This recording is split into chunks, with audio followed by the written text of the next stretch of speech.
5, 4, 3, 2, Manchester United have 0. reached the promised land.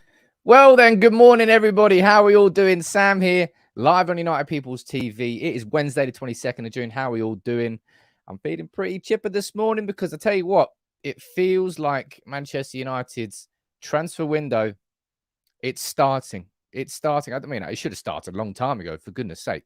But it feels like we're finally moving away from just the talks, the interested FC, the memes that we've become as a football club so far in this transfer window. And we're starting to move on to actual activity. I'm going to be speaking about Antony this morning. I'm going to be speaking about Lisandro Martinez. I'm going to cover the updates on Frenkie de Jong. There's an important conversation to be had around Frenkie de Jong. Ultimately, there's no real update on him. The latest news, I will bring you that. Okay, they're two different things. But look, who's down here in the comments this morning? Rego, I can see you there. Gene, good morning to you. Craig, Keith, Steve, some new names and new faces down here in the members gang. I'm sure that's because Sigmund, big up to you for generously donating some memberships. I handed out 10 on Friday as well. Nigel, I can see you there. And I can see you there. Klein, Stu, Roxy, Paula, Daisy, Into the Shadow. Lots and lots of you here this morning. I'm going to waste absolutely no time.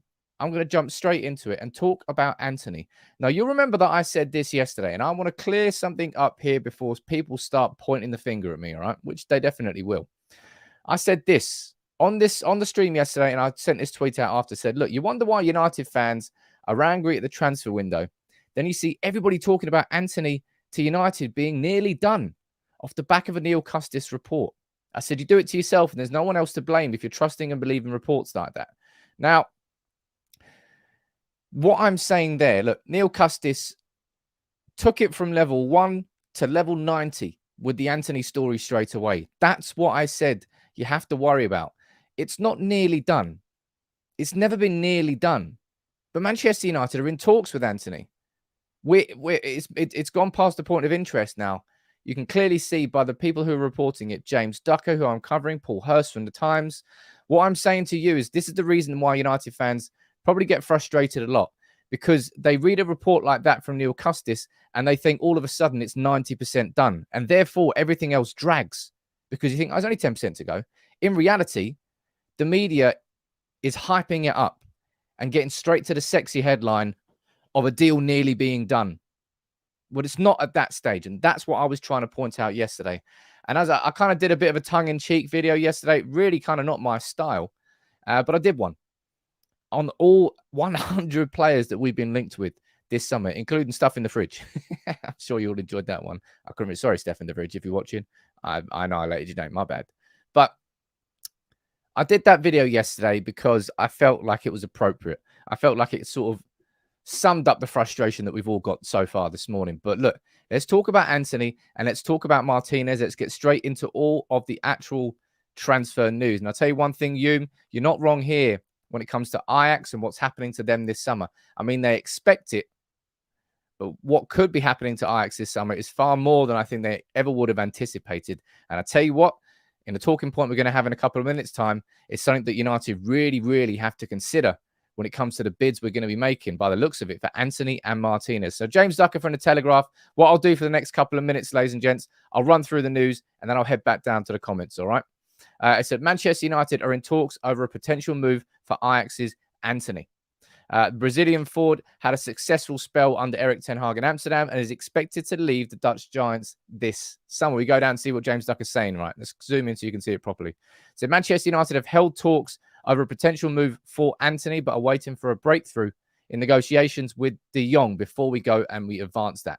Of course, the immediate reaction to that is going to be like, can you not just do more than one thing at once, United? How is it that all the other clubs around us can just accelerate so quickly through the window and we have to just chill and just do one thing at a time? We should be able to multitask. That I completely agree with. And he goes on to sort of explain how interested we are in bringing Antony to Old Trafford, saying that, look, we might be offloading Antony Martial to try and fund it. You know what I think about Martial. You know I don't particularly think he's got a future at the club. And it would be great if we could do that. Problem is he's on 200 grand a week. So James Ducker here saying, look, the Manchester United were absolutely in talks over a move for Antony. We go over here to see what Paul Hurst is saying from The Times. And he's saying Manchester United are targeting not only Antony, but Lisandro Martinez. And the Lisandro Martinez story sort of developed yesterday, didn't it? Not like it was the first time that we were linked with him, but Lisandro Martinez, it's not the first centre-back our first Ajax centre-back even, that we were linked with this summer. Yuri and Timber, I think if the move for Yuri and Timber was going through, we wouldn't be having a conversation about Lisandro Martinez. Does that mean that we're going for a second choice? Yes, it does. I think it does mean that we're going for second choice. But I don't necessarily think it means that we're going for a bad choice. They're two different things. But Yuri and Timber, by the looks of it, is going to be staying at Ajax. That's his own decision. And you can make what you make about Louis van Gaal's comments and whether you think he's influenced him heavily. I think Yuri and Timber's kind of made his own mind up. Obviously been influenced somewhat by Louis van Gaal, but I'm not too... a lot of people are angry at Louis van Gaal. I think he was just kind of telling them what he knows about the club. Anyway, this is what Paul Hurst is saying about Antony and Martinez. He's saying, look, Manchester United will listen to offers to buy Jones and Tuanzebe as part of the summer overhaul, and all three of those could be people that lead the club and bring us much needed funds. United's priorities are to... Look, that's an interesting point here that Paul Hurst says. Priorities still are to improve the midfield and the forward areas. And that's maybe where we're going to have a little conversation about Martinez. I've got lots of good stuff planned today. I've got a video that's going to come out at lunchtime looking at this real strategy that Ten Hag is obviously employing in the transfer market and how a lot of it is based on trust. And I'm also going to do a video later on comparing and contrasting Antony and Martinez, because the Mirror reports that maybe it might have to be a choice at Manchester United between one of them rather than getting both of them. Ray, you're saying Timber deal is dead, but Martinez is not bad. Martinez is far from bad. Martinez has been equally as important to Ten Hag as Yuri and Timber, if not a little bit more important, probably. And we scroll down here, we see what else he's saying. United have turned their attention to Martinez after failing to land Timber. It's just what I'm saying there. Second choice, not necessarily a bad choice. He's unlikely to join United. Ajax are only willing to sell Martinez if they receive a big offer for the Argentine international, who has 3 years left on his contract. And we scroll down here and he kind of goes into talk about the same thing on Frenkie de Jong, that we're about 15 million euros short of their asking price. And I'll speak about de Jong in a little bit. But what do you make about this whole Martinez story? Is it one that fills you with frustration because we're not going to be able to get Yuri and Timber? Is it one that you look at and go, no, man, I can see the qualities of Lisandro Martinez. It's not hard to see. And I can see where he would come into Manchester United and massively improve our team. I think you can absolutely see that. But I will head down to the comments in a minute and see what you think about Martinez. But as I said, we head over to the Mirror. And this is an interesting angle, which we definitely have to discuss. And we'll have a full discussion about Antony in a minute, Martinez and the whole thing, right? And I'll read your comments out. But it's just this comment here from Simon Mullock from the Mirror saying, look, it is likely that Ten Hag will have to choose between Martinez and Antony unless Man United make Ajax an offer that is too good to refuse. That's a very interesting angle and talking point, because is there going to be a choice for Manchester United to make this summer, whether we go after Antony or whether we go after Martinez? And if that was a choice, who would you choose? I'll speak about that. Where have I gone here? Now I want to open that image in a new tab. Normally I prepare all of this off screen, but there we go. Let's get that up. And let me see down here what you're all saying about Martinez. Right, let's focus on Martinez first, okay? Because technically it's a second choice for Erik Ten Hag, because Yuri and Timber was the first choice. Does that necessarily mean he's a bad player though? I don't think so. You can let me know what you think in the comments. To be fair, there's nothing wrong with our target, says Jay, as long as we get them done. I think we all need that. Are we linked with Martinez because Arsenal, or are we genuinely interested? No, absolutely, Matt. This isn't an agent ploy. This isn't one of these signings, one of these 100 players who just gets linked to United for the fashion of it. This idea of both of them being linked to us, it's not the first time that Antony has come up. It won't be the last time that Antony's come up, clearly, because we're in for him. I would very much expect bids to be going in for Antony probably within a week. I would probably guess within a week from now, we would have lodged a bid for Antony. Martinez might be one that's a little bit on the back burner. Martinez might I wouldn't say it relies on, but it's going to be tied into the idea that we'll be getting rid of Erik Bailly, that we'll be getting rid of Phil Jones, that we'll be getting rid of Axel Tuanzebe. We'll be clearing up wages and space inside that squad. Whereas I think Martinez might be the bigger priority out of two of them. But let me go down here. Hooligan, you're saying, look, Martinez can play multiple positions. Dean, you're saying, I would go for Martinez because the better teams start from the back.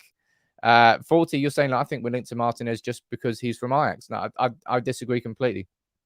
I think it's obvious that Martinez and Jurrien Timber both operate in a very similar sort of style. They're the profiles of both of those centre-backs. They do have quite a lot of similarities. And that's why Erik ten Hag is interested in both of them. I saw that Timber's agent is in Manchester. I mean, Timber, he also represents a ton of other players. I think he represents Nathan Ake. He represents a couple of City players. People want to try and get excited about that sort of stuff. Don't do it to yourself. You might. You definitely will just be left disappointed. Matthew, what are you saying here? You think Maguire will drop down the pecking order if we do sign him? Varane and Martinez partnership. I think that there is no centre-back at Manchester United next season who is guaranteed to start for the club. Most likely choice is Raphael Varane, given his experience and his quality. You might also argue, Harry Maguire, because he's captain, he'll probably still be asking him to start every week. I don't think Maguire will be captain next year. And I don't think Maguire will. I think Maguire's going to be considered on the same level from next season onwards as Victor Lindelof. He's that level at Manchester United now. A sort of centre-back who can be taken out of the team. No one's massively offended. He goes in the team. He puts in some decent performances, but he also has some shockers as well.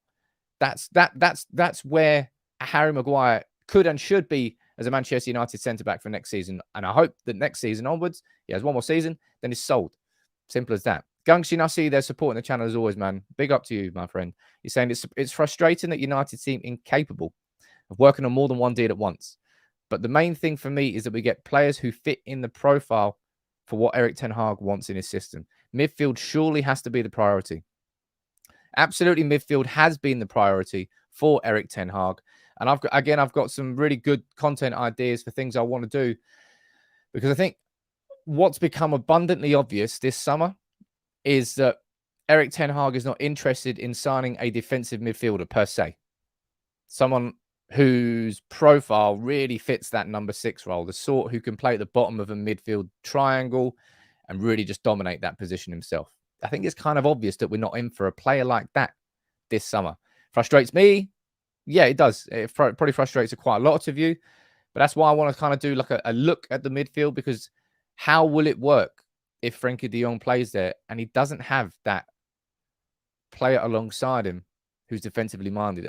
There's lots more to do there, and there's lots more to discuss. Joseph, what are you saying here? I don't get why we've got to make a choice between Antony and Martinez. We go for Antony. Does that mean Ajax won't sell Martinez to Arsenal? The thing is this, Joseph, right? Let me explain exactly why Simon Mullican's reporting that and why I think he's probably absolutely spot on. Now, obviously, you've seen the news this morning coming from Fabrizio Romano about a done deal, nothing to do with Man United, but to do with Ajax. Borussia Dortmund are set to sign Sebastian Haller for a fee of 35 million euros. That's a done deal now. Haller is going to be leaving Ajax. So that means this summer, already confirmed and official, you've got Mazraoui, who's joined Bayern Munich on a free transfer. Gravenberch, who's joined Bayern Munich on a free transfer. At this moment in time, you've got Tagliafico linked with a move away for around about 4 million euros. Haller, that's now a done deal, 35 million euros. He's going to Dortmund. Then you've got the likes of Edson Alvarez, who's apparently up for sale. Antony, what's going on there? Martinez, what's going on there? You see the point I'm trying to get at here by naming all of these players. There simply put is no way. Actually, no, that's a lie. There is a way that Ajax do sell them this summer, but Ajax have now got the ability to reject offers that they don't want to accept. Because of this deal here, right there, Ajax this summer does not have to contain any more sales. There's been players that have left with contracts expiring, and they've got 35 million there for Sebastian Haller. That's going to be enough to reinvest in their squad. Probably Stefan Berghaus is going to be coming in there. Let's see what else they do. But Ajax now are in a position where they can pretty much reject anything that comes their way from Manchester United for Antony and for Martinez, unless it's an offer they can't refuse. And that is the position that Manchester United are in right now with Antony and with Martinez. We seem to love getting ourselves into this situation as a club, don't we? Just situations where, like going after Jadon Sancho in a summer where Dortmund didn't want to sell him, and they said, "Look, if you pay us an offer we can't refuse, say 130 million, you can have him." And we spent all summer going, "Oh no, that's just them negotiating with a ploy to get the price up. We can get him." And we just spent all fucking summer chasing somebody who the club was never going to sell unless we went in with that outrageous offer, which we didn't. That probably now applies to Antony and Martinez. Of course, it's not going to be on the scale of Jadon Sancho, 130 million. It's not going to be anywhere near that. What do you think? Type your guesses in the comments below. What do you think is an offer that can't be refused for Antony and an offer that can't be refused for Martinez? Maybe type the combined price in. What do you think would be something that Ajax simply could not turn down for those two players? I'll be interested to know where you stand, because that's effectively what United need to do. If we're going to try and sign those two players from Ajax, probably a season before they'd want to sell them, how much would we have to pay for that privilege? Andrew, you're saying before the window opened, many journalists were saying that we would definitely be looking at signing a striker. Has our transfer strategy changed? No, it's not. We're still seeing attacker, but it was always down to the definition. Are Man United looking at an attacker or a striker? Remember when Ralph Rangnick said that we needed 4 strikers? You knew that he wasn't talking about strikers. He was talking about attackers. And I think United were always going to be signing an attacker. And I think that's likely. Well, it looks like it might be Antony. It looks like Antony's certainly top of that list. There's a super chat flying here from Jibak. Let me read this out, and then I'm going to head down and see what your prices are for Antony and Martinez combined. You realise with every such sale, the asking price of other Ajax players goes up by at least 5 million, if not more. They'll retain what's left of this team. As I was saying there, Jibak, they're now in a position where they can just turn down offers. They can just reject offers unless one comes through the door that they literally cannot refuse. It's made it a little bit more difficult for Manchester United in negotiations. Maybe that's what you get for waiting a little bit. Had we gone a little bit earlier with Antony or Martinez or Timber and got in there before Haller and Dortmund, maybe it would have made it more difficult for Dortmund instead of more difficult for United. And that's the benefit of going early in the window. We know that. Let me see what you're saying down here, though, with your price tags. 70 million combined. You are dreaming. Absolutely dreaming there. 50 mil for Antony, 40 mil for Martinez, 60 mil each, 120 mil. Wow. I mean, there's no way that they're going to get 120 million there. But as I said, it has to be an offer that they can't refuse. Because if we're looking at price tags that we've seen in the press for Antony and Martinez, you're looking in the region, ballpark region here, of 40 to 60 million euros for Antony. And for Martinez, you're looking in the ballpark region of 40 to 50 million euros. So at the top end, look at that. At the absolute top end, Paula, there, the top end is 110 million euros. And that's the absolute peak. But it depends whether you think that we could probably get them for a little bit less. Let me go down here and say 110, 90 combined, 110 million pounds. No chance. 80 million, 90 million, 130 for both. Wow. Geez, there are some big, big figures coming down here. 100 million they can't refuse. I do feel sorry for Ajax. Yes, I do feel sorry for Ajax. But it's the system that they do. Now, I'll tell you what, Antony and Martinez are two different types of signings. One was brought in from Argentina, one was brought in from Brazil. It's not as if they're academy products. They're signings that they've made and smart signings that they've made that they will then make a big profit on. Personally, I'd walk away from both of them for those figures, says Ant. I don't think... look, Twanzebe, he's always been shredded, man. Twanzebe is an absolute athlete. Real athlete. And unfortunately for him, the injuries came at the wrong time. You know, that time where we were struggling for defenders and then he got an injury and his chances kind of got taken away from him. What you're saying down here, there's so many comments coming through, man. So many comments coming through. I'm trying to read as many as possible, but I love the engagement. I really love the engagement. I love trying to be as interactive as possible. If you do enjoy the show, please drop a like on the video. It does help. Anything over 14 mil for Antony is profit for Ajax. I don't think that Ajax at this point now have any necessity to sell at all. If they go into the season and they've still got Antony and they've still got Martinez, most of the Ajax fans will look at that and go, good, really happy. We've kept a core part of our squad together. Haller's gone. They're going to reinvest that 35 million. If Tagliafico goes, I've got no doubt that there's somebody coming through that academy system that can probably play at fullback, and no doubt will. And if Antony was to go, I'm sure there will be somebody who could come through there as well. And Ajax have that ability to renew and regenerate better than probably any other club from within anyway. But this is the position that United have got ourselves into. And it's the same it's a similar sort of conversation as the Frenkie de Jong one in terms of it being a complicated transfer. Benfica was kind of straightforward. It was expensive, but it was straightforward. Or maybe I'm overcomplicating it. Maybe this is extremely straightforward. Antony and Martinez are both straightforward, and it is just going to be expensive. Because if we pay the price that they want, and it all comes down to that. Transfers ultimately are determined. You can say a player is worth X amount, and you can have your own opinion. But a player is worth what the club who owns him feel he is worth to them. I think Zaha has been used as a really good example at Crystal Palace. Like, he's probably not worth the amount of money that Palace would try and charge for him, but he's worth that much to Crystal Palace. Therefore, that's what they're going to try and charge for him. I think, what I'm guessing here, 90, somewhere between 90 and 100 million, I think gets you both of those players. But if you were going to choose one, and that's what I'm going to do later on, right? I'm going to do a video. As I said, the video this lunchtime, got a cracking day lined up. I'm actually going to give you 2 videos today. I felt like yesterday's video was a bit tongue-in-cheek, but it wasn't my normal style, so I'm going to make up for it by doing 2 videos today.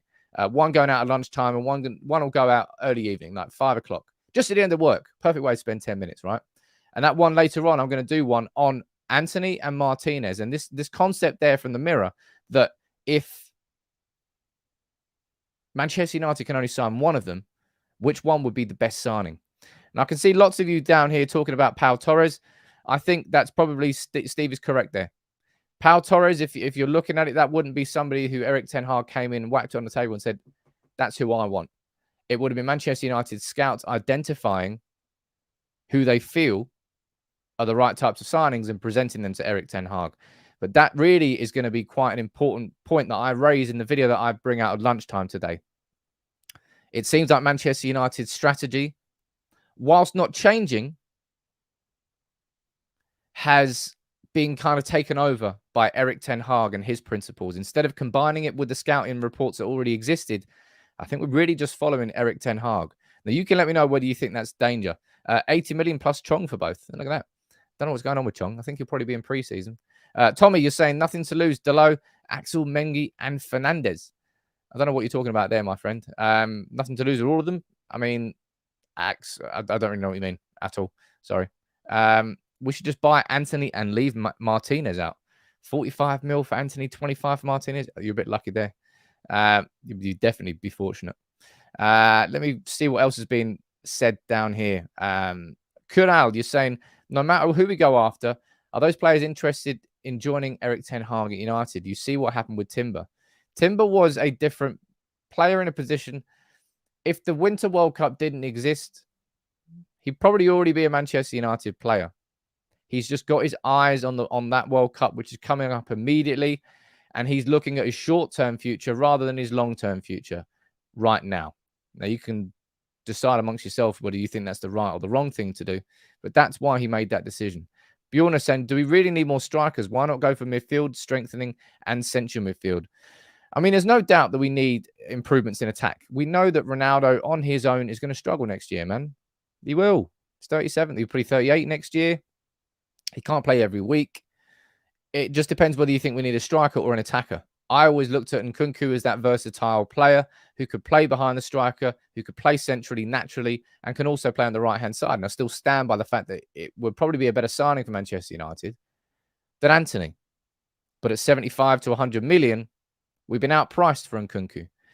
For Nunes, we got outpriced for Nunes. Tchouaméni, we got outpriced for Tchouaméni because of the budget and because of how much we've got to do this summer. Zibak, I think you sent a comment there. What are you saying, sir? 80 million for a right wing and a third choice centre back DM. We'll need 2 more players, though. Would we be able to sign Frenkie de Jong and another centre back with our budget? No, we would not. It will be.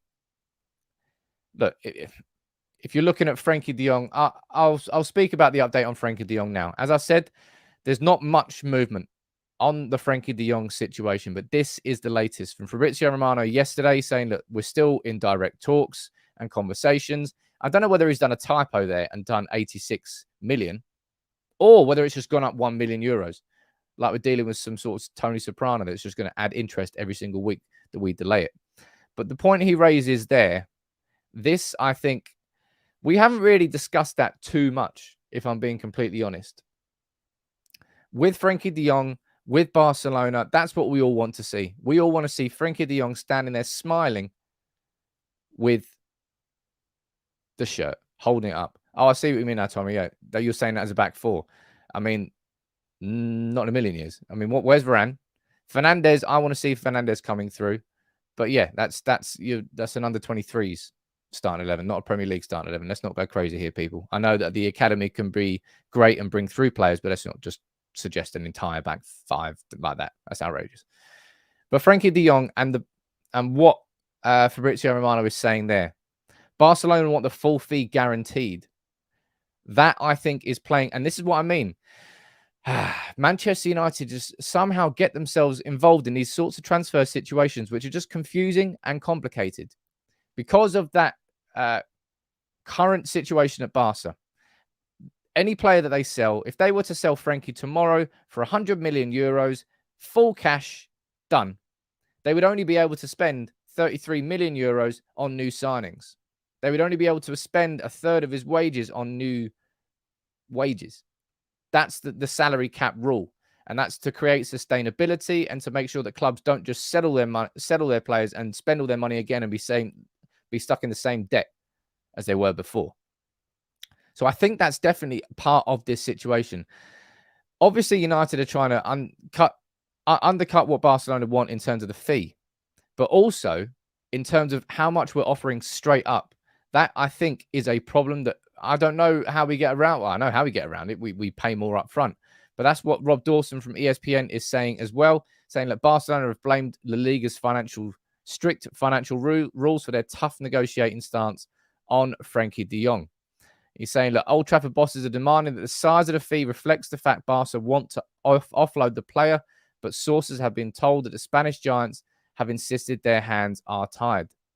Barcelona are using the issue to drive up the offer past what they paid for him. And this, as I said, is definitely an issue that is actually not United's fault, but it's a situation we found ourselves in. Because of these financial rules, that's why the idea of getting... Look, I covered it, what was it, last week? With the extraordinary meeting, that's what they called it, Barcelona. I interviewed Samuel Marsden on it from ESPN. Fantastic interview, if I do say so myself. It was really good to chat to him. He was explaining the whole financial situation, them sending off 10% of their TV rights, them sending off part of the licensing and merchandising and the money that's going to raise. That all has to come in by the 30th of June. So there's 8 days, I believe, for Barcelona to give their financial records into the Liga that will change their salary cap, that will change their wage cap. And they then get money to spend on players. If they get more money up front for Frenkie de Jong, the more money they get up front for Frenkie de Jong, the more they are inclined to sell him, because the more it affects their books this summer, which is the ultimate reason why they are selling him. Now, that's just not how transfers go these days. I'm not sure if you understand player amortization, but if you're looking at a profit and loss account of a football club, every single year there will be part of that now that goes towards player amortization. You're saying, I'm so boring lately. I apologize, I'm boring. I know this is quite a boring conversation, but I'll be honest, this is exactly what you need to understand. You might not find it sexy because we're not signing anybody, but I'm trying to give you information which would explain as to why we're waiting. So if you don't like that, you can leave. Not my problem. But information is king.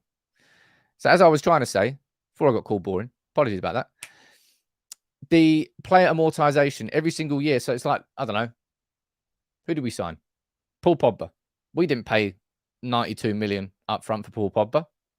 that was split over 4, 5, 6 years. And that's what happens. But Barcelona don't want to split that too much. I don't know what the breakdown is, but what they want is as much as possible up front for Frenkie de Jong, and that therefore affects our budget this summer. So we're just finding ourselves stuck in a situation which is just complicated. It's not as straightforward, I don't think, as Benfica and Nunes. Liverpool overpaid for Nunes. They know they did 75 million with 25 bonuses.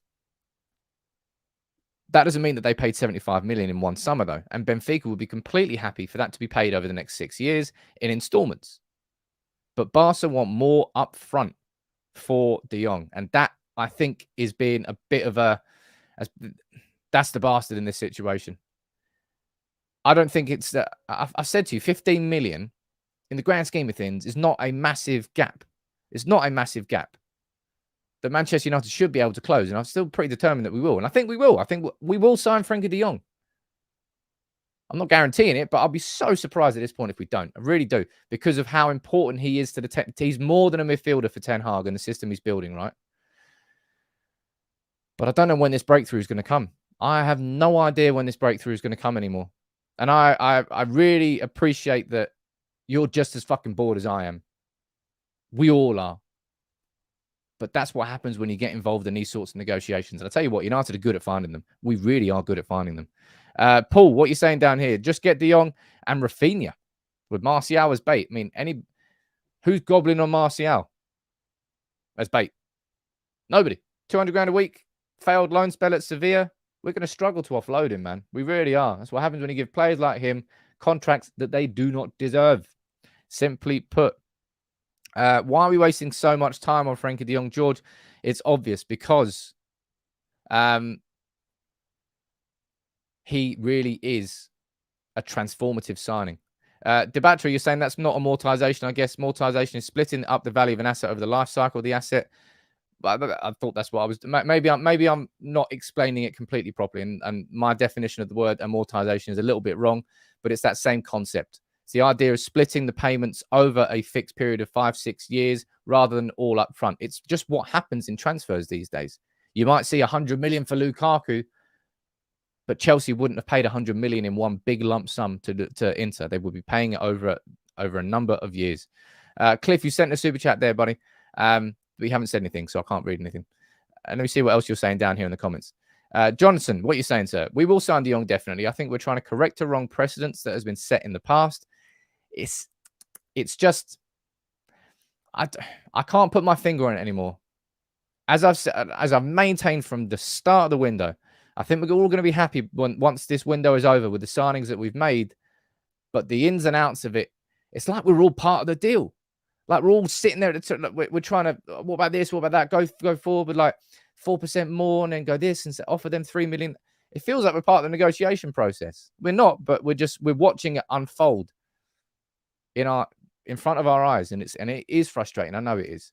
But look, that's the main updates there for you on the 3 main players that we need to talk about. On Martinez and Antony. Man United, we're in talks.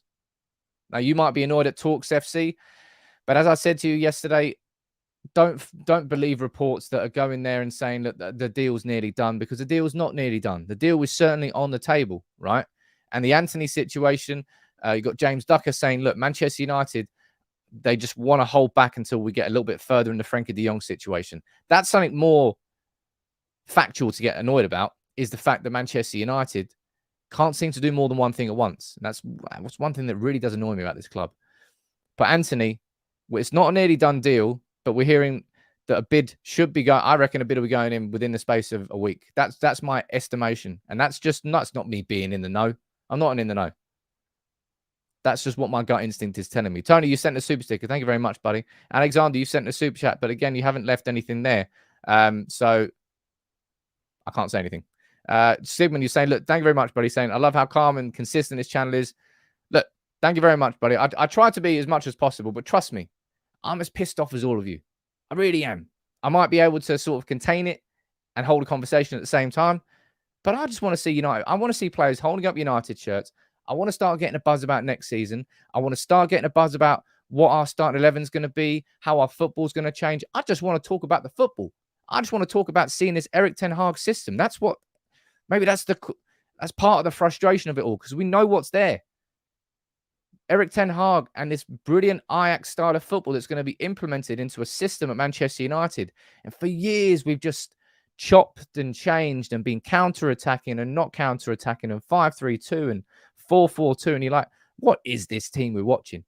And we all just want to see this new look United. This will be a brand new looking United that week in, week out, play the exact same style of football and hopefully get better and better and better and better. And it becomes second nature. That's what we want to see. We just got to get past transfer window first. Jedi, you're saying, I want players who want to come to United, so forget Frenkie de Jong. My stance on that has definitely softened over the summer. I think, fucking hell, man, we finished 35 points behind City. We finished 34 points behind Liverpool. We are not that club anymore. We have to admit the reality of where we are currently at. And just because Frenkie de Jong doesn't want to leave Barcelona does not mean he doesn't want to play for Manchester United. And I think he'd get over that extremely quickly when he becomes the centerpiece for this new look United team under Erik ten Hag. Joseph, thank you very much, buddy. You're saying, is there any benefit to Barca selling Frenkie de Jong before the end of June or after July the 1st? It feels like we're waiting for who blinks first. Now, that's something I tried to understand from Samuel Marsden when I spoke to him. I said, look, and I didn't get an answer on that, really, because if Barcelona, in my head anyway, if Barcelona managed to balance their books before the 30th of June, and that changes the salary cap, it surely then means that if they were then to sell Frenkie de Jong after that period, they would be able to invest 100% of what they get from selling Frenkie de Jong rather than a third. Now, I need to try and find out more information on that, because I think that's what I think is the case, but I don't know it's the case. And that's why I said, man, it is a goddamn complicated situation. It really is. But there is every chance that maybe Barcelona are waiting until, as you say there, July the 1st to let that deal go through, because by that point, they would have balanced their books with the CVC deal, with the licensing and merchandising deal. That means that when they sell De Jong, they can invest 100% of what they get for him rather than 33%. That's something interesting to think about. And again, might be another reason why they're delaying and delaying and delaying. As I said, I think a lot of this is out of United's hands, but all of it is in United's hands because we went after him. We knew what we were getting into with Frenkie de Jong. We knew that if we were going to go after him, it would be complicated. So we were the ones that went to the party. So we can't blame them for that. Stephen is saying it's complicated. It will take time. I absolutely would. Let's go down here and see what you're saying. What do you think our budget is this? You've seen numbers that range between 100 to 200 to 250 mil. I went on record and I said, look, I think Erik ten Hag deserves a budget of 200 mil this summer. And I compared that to the sort of spending that Louis van Gaal was affording in his first season, Mourinho and Solskjaer. I said, look, doing those three, the change in values of players, Ten Hag deserves 200 mil. And I stand by that. I don't think he'll get 200 mil. I think you're probably looking at cash-wise somewhere in the region of 120 to 140 million. And anything else on top of that is going to be supplemented. But it should be fucking supplemented properly, because there are so many decent. This could be the first summer, I think, where United start getting some decent values for players, because we could hold on to Antony Martial and hope that it works out, but we could just sack it all off. Hopefully get 20 mil for him. Move on. He goes and shines elsewhere. Good luck to you, Tony. I don't begrudge you for that. But we've got a player there who has a value that we can gain from, instead of waiting and keeping the player so long that by the time we go and sell him, we don't get any money for him. Go figure. It's like Phil Jones. Phil Jones should be leaving in, I don't know, 5 million or something like that. Token value, really. Erik Bailly. We should be able to get 15 million or so for Erik Bailly. He can go and be a decent defender elsewhere. It just won't happen at United. Dean Henderson looks like he's going to be going out on loan for the season, right? Don't really know what to make of that. I think I would rather Man United sell it. And as I said, look, if City can get 15 mil for Gavin Bazunu to Southampton, we should be demanding 30 million for Dean Henderson. And maybe that's why we can't sell him. You see, Newcastle are going after Nick Pope now. getting in for much cheaper than 30 mil, that's for sure.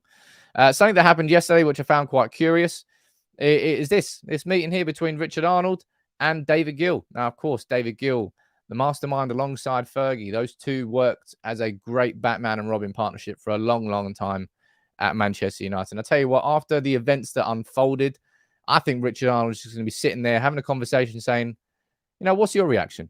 What would you have done? What do you think I should do from this point onwards? I think he's just sitting there smartly getting some advice from David Gill. It's the right thing for Richard Arnold to do. And as I said, I'm pissed off that I've already said what I need to say on that Richard Arnold conversation. I'm really pissed off that the conversation's leaked. I think the fact that he fronted that himself and went down was a real show of intent of him to change the persona of that role from whatever Woodward had before, and also to try and start building something with the fans. But then we know what happened. The videos were leaked, and it sort of undermined what could have been the beginnings of a relationship between the fans and Richard Arnold. And I think he's just gone there just to ask David Gill, what do you think about what's happened? What would you do as the next point of call? Would you reach out to fans again? Do you think I should stay back and stay in the shadows? What do you reckon is the best way to repair this relationship? And there's nobody better to ask than David Gill. At least it's not Ed Woodward he's sitting with. Jesus, imagine that. If we sign Antony, how does Ten Hag shout his instructions if Martial, Antony, and Elanga are playing up front? I don't know. He has to pick up some serious language. Antony just properly strikes me as a luxury signing. I've said it now, and I will explain it more in the video I'm doing later. So I kind of want to, I'll keep that bit to myself. As I said, I'm going to do a video that's going to go out at 5 o'clock. Because if this idea is true, and I tell you what, I reckon it is partly true, because I don't think United are going to go in.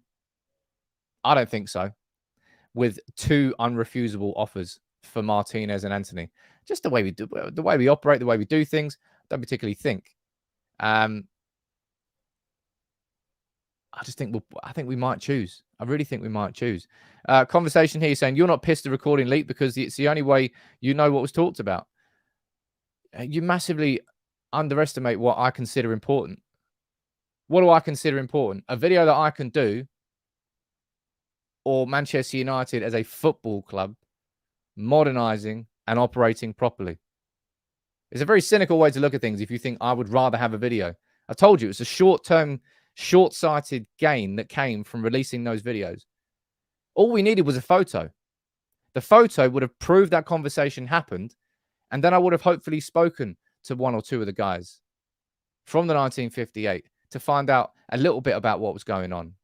That would have helped the cause far more than those videos being leaked. So if you think that I'm happy because a video was leaked because you can make a video off the back of it, man, you don't know. That's not me at United People's TV. It never has been, never will be.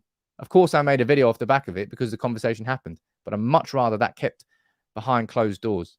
No way Arnold didn't know it was recorded. Sure, that was actually mentioned by Alex on the podcast. Actually, was it Bal? I'm not sure. You have to be a little bit naive to be sitting across the table from somebody. Because if you've seen it, the guy's not even fucking sly with his phone at all. So I do think there was an element of naivety there. But if he did ask for it at the start, they should have obliged, man. They should have obliged. The Evan Nilsson one, you asked me about the reports yesterday. Nothing further has come from that, from those original reports. They were reported on the People's Person. As I said, I'm the owner of the website there. I'm not the editor anymore, but we do on that website cover all the news for you. So there's probably going to be some speculation on there. That's what happens. Let's see what he's saying here. It's the start of the fans getting speak with a. He will not fall for that again. I'm not sure. As I said, it complicates the beginnings of what could be a different relationship with our CEO and our chief. It's not the best of starts, is it? Going to protest outside his house, him getting wind of it, him coming down, and then he filming the conversation and leaking it online. And it wasn't just one fucking video, by the way. Again, goes to show that the short-sightedness of leaking that. It wasn't one video, and it was leaked one video, then it was like, oh, here's another one on De Jong. Oh, here's another one on this. Oh, here's another one on that. It was weird. Really weird, if I'm being completely honest. Simon, the people who could have leaked info and photos, that way Richard Arnold could have always said things were taken out of context.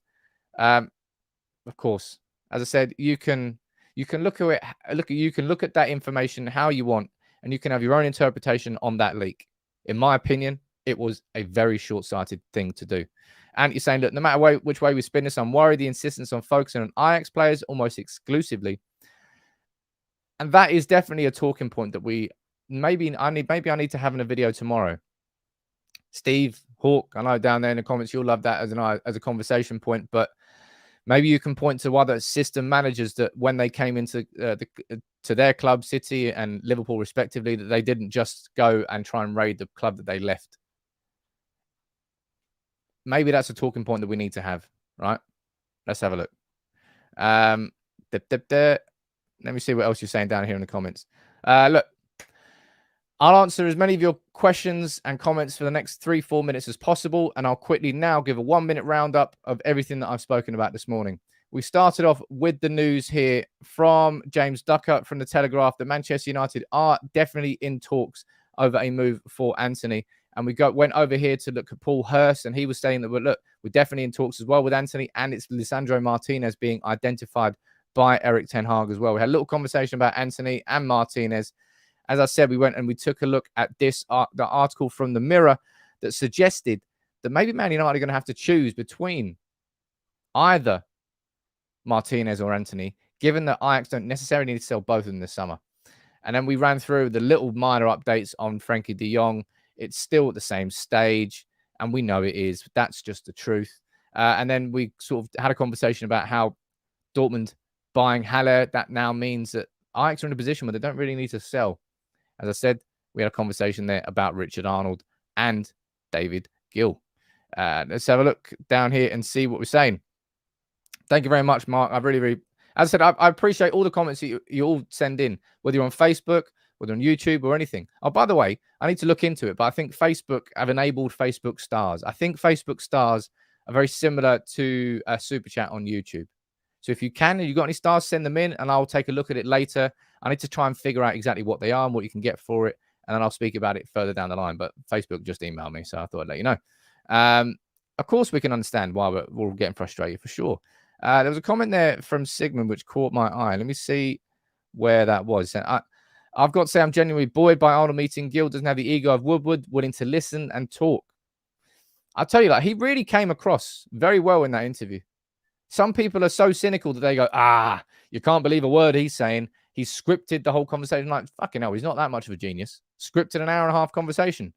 Jeez. Imagine I had to write a script for this. It's a 45-minute conversation. I wouldn't know what to say. I'm just doing it off the top of my dome. Arnold would have known certain things not to say, but a lot of it felt very genuine. Richie, I think that's a rhetorical question, my friend, on the dividends on Friday. And I will be doing a video on that on Friday. Don't you worry about that. The fucking leeches, dirty bastards that they are. Not just United's share, mate. Anybody who's got a tracker fund, anybody who's got any investments, don't look at them. Just ignore them for the next, I don't know how long, because the market globally is crumbling. Absolutely crumbling. I'll tell you what, fair play to everybody who's gone on strikers, anybody to do with the RMT. I think there's a general strike coming in the UK at some point. Not with the amount of money, to not turn it political, but you kind of have to turn it political when you see fuel prices the way they are. You see food prices the way they're going up. Inflation, the way it's all going up, whilst wages stay the same. People are getting pushed below the breadline. You have to expect a response. Helga, I'm going to the National Wheelchair Rugby Championship tomorrow. Wish me luck. Well, good luck, my man. Are you playing? Are you just watching? Good luck anyway. Either way. Jedi, almost anything is an upgrade in the crap we have. We are short all over the pitch. That's very true. Well, we're not just that short. I mean, do you mean physically short or just short? Probably a bit of both. Okori, 5 days to preseason and no signings yet. Let's see what goes on the next few days. Man United, I think, are using the deadline of going to Thailand as the main deadline rather than the beginning of preseason. So if we're looking at when we want signings completed by, in terms of how the club is thinking, you're looking more towards like the 5th to the 6th of July. Anything after that, then you're taking the preseason away from those players. Anything before that, and you're giving them a little bit of extra time to embed themselves in. But players like Frenkie de Jong wouldn't even join up. If we sign de Jong today, he's not going to come to Manchester United on Monday because he's got an extended break after being in the Nations League with Holland. £1.40 for a single tin of soup. And Jesus Christ, that's absolutely crazy. Let me go down here, read a few more of your comments out. Shane, you're saying, say if the rebuild happens and we play good, do you reckon someone will buy the club from the Glazers? Would make everyone and everything cooler about future business. I mean, Shane, you can only dream, man. You can only hope, right? If the Glazers haven't sold at this point, after the Super League, after the collapse, after everything, what will make them sell? I don't know. We know, actually, no, we do know what will make them sell. Just an outrageous offer, a price that they can't refuse. And if anybody's looking to try and buy, they always say buy the dip. Manchester United right now, in terms of the value of the overall football club, it's probably as low as it's going to get. Look, I'll wrap this up for today. Thank you very much, everybody, for joining in. You know how much I appreciate it. I appreciate your comments. Please, if you would, and you're new to here, please drop a like on the video on Facebook, follow the page, or if you're on YouTube, drop a like on the video and subscribe to United People's TV. I'd love to have you on board here, and I will be back here tomorrow bringing you all the updates. And I'll tell you what, like, I know we've had to wait, and it's been frustrating and patient. Patient? No, the opposite of patient. Very just goddamn frustrating. I like to think that we've maintained a level of patience here in the community, but good things are coming, man. They say good things come to those who wait. And I'll tell you what, United fans have waited long enough so far in this transfer window. Let's start making some signings. Antony and Martinez, we're in talks with both of them. What's going on with De Jong? De Jong's got to happen, and it has to be the start of the dominoes. And I hope it will be over the next couple of weeks. But I will wrap this up now. Thank you very much, everybody who supported the channel. As always, I will see you tomorrow at 9:30. But as I said, there's 2 videos going out today. I'm spoiling you. One going out just before lunchtime and one going out around about 5 p.m. all around transfers, and one specific video on Antony and Martinez. If you had to choose, who would you choose? We can speak about it in that video. But take it easy, everyone. Have a good day.